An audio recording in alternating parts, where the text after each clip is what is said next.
I love seeing the camaraderie amongst the talent and the cast from Rhythm and Flow Season 2. 100%. Win or lose, something has spawned from this, and we're barely even seeing the tip of the iceberg 100%. of what could be through collaboration, love, a little competitive spirit. Yep. Can you speak a little more to that for the people that have seen Rhythm and Flow Season 2, and maybe what they can expect? Yeah, man. I mean, first of all, shout out to everybody who's on the show. I got so many records with people off the show. Shout out Quinn J, J Wop, Tony the Kid, DreTL.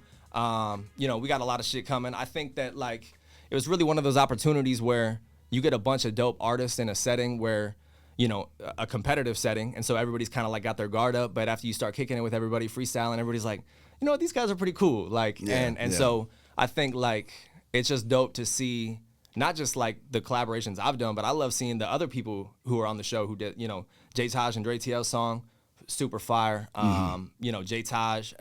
J Wop and Tony the Kid got some fire music together. So, just expect a lot of dope collaborations coming, and I wish everybody the best, man. I want to see everybody blow and go crazy. So no doubt, it's a long game, man. No doubt, and I'm sure that feeling's mutual amongst the crew for everybody. You know, I see everybody supporting each other at the in the videos, the music, the records, the parties. You know what I'm saying? Yeah. It's really dope to see. Let's talk about Seattle real quick. Yeah. I feel like years and years ago, decades ago, Seattle pulled away from, let's say, the influence of the Bay Area, or Seattle was overlooked because, hip hop was still in its infancy, right? Yeah. And now there's been so many dope, amazing artists that have put Seattle and Washington on the map. What does Seattle feel like right now for hip hop? What is it bringing to hip hop, and what can we expect from Seattle? I love that question. So it's interesting because if you look at there was guys like Blue Scholars who were really big for a while.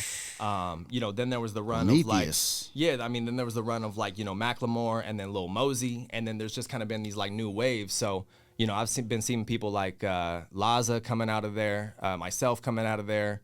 A lot of dope artists. I feel like right now there's kind of a resurgence of dope lyricists that are coming out of Washington who are really stamps of hip hop.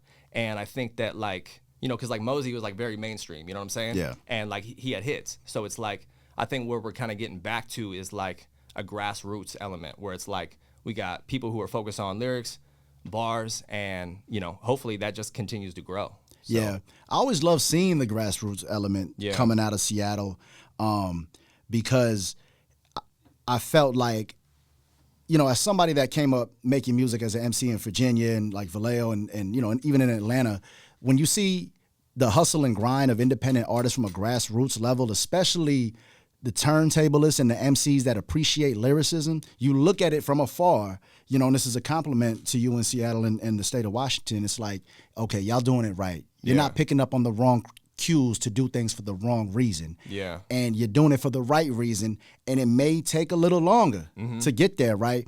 But once you kind of get there and you start getting your recognition in proper due, it's going to look so unique. Yeah. And I feel like that's what happened for any artist that I've seen come out of Seattle, because it's hard to even say that any two artists sound alike. Exactly. And I think a lot of it's because Seattle hasn't been a big well-known city for necessarily breaking artists in the same way that LA or Atlanta or New York is.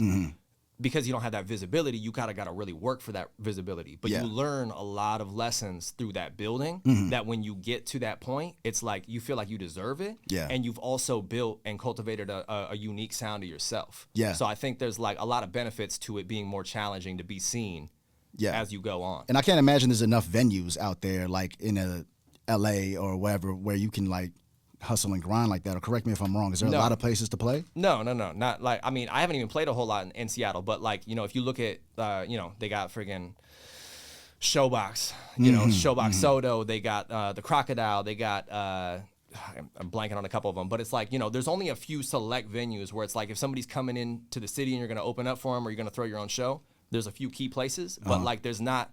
Here in LA, there's bro, I could throw a rock and hit a venue. Yeah. Is there gatekeeping in those spaces where it's there's only a few, so we're gonna gatekeep this, or what's the vibe like? Yeah, I would definitely say there's gonna be some of that. No doubt. I haven't been home to perform in Seattle in a minute, so I haven't really had to deal with that. Yeah. But it's bro, with any small town, right? If there's, and not that Seattle's small, but compared to LA, Seattle's small. Right. So I guarantee there's got to be some of that going on. And I imagine the hip hop circles are even smaller and tighter. 100%. Yeah, but it's it's cool when it's small, you just got to be tight. You know what I'm saying? And I've lived everywhere and done music and sold tapes, all that in Virginia, Atlanta, different places, man. And I feel like Atlanta's an amazing barometer for not only people, civic rights, human rights, but also hip hop, being an entrepreneur, and the space that it's provided for people to flourish. And Atlanta's a town of collaboration, and you can get a lot done. And you have that collaboration with DreTL right now, right? Super fire. You know, shout out to him for hopping on that song 10 Days in Atlanta. And that's one thing that was dope to me about going to Atlanta, like for the second time too, is just seeing, like, going to the studio and everybody chopping it up, everybody down to work on something. Like, I love that element because it's not always like that, you know? In LA, it's a little more clicked up. Yeah.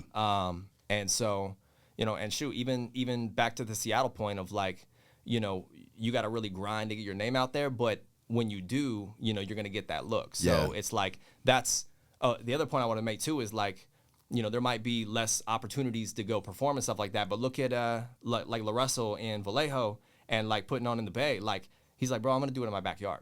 Right. You know, so it's like, that's dope. Like, you don't have to rely on the venues, and if you want to just throw your own shit, do it. And well, we appreciate you being here, brother. Absolutely, Thank you, man. appreciate For sure. it. You snapped on that. Thank There's you. a lot to unpack. Thank you, man, Mike. Shout out to High Off Life. Shout out to everybody who was on the show, Netflix, Rhythm and Flow. And shout out to everybody doing it big, man, and building for yourselves. Keep going. Let's get it, man. High Off Life TV, the underground goes to us. Your boy Mike Sick, Tupac Yao. Till next time, peace.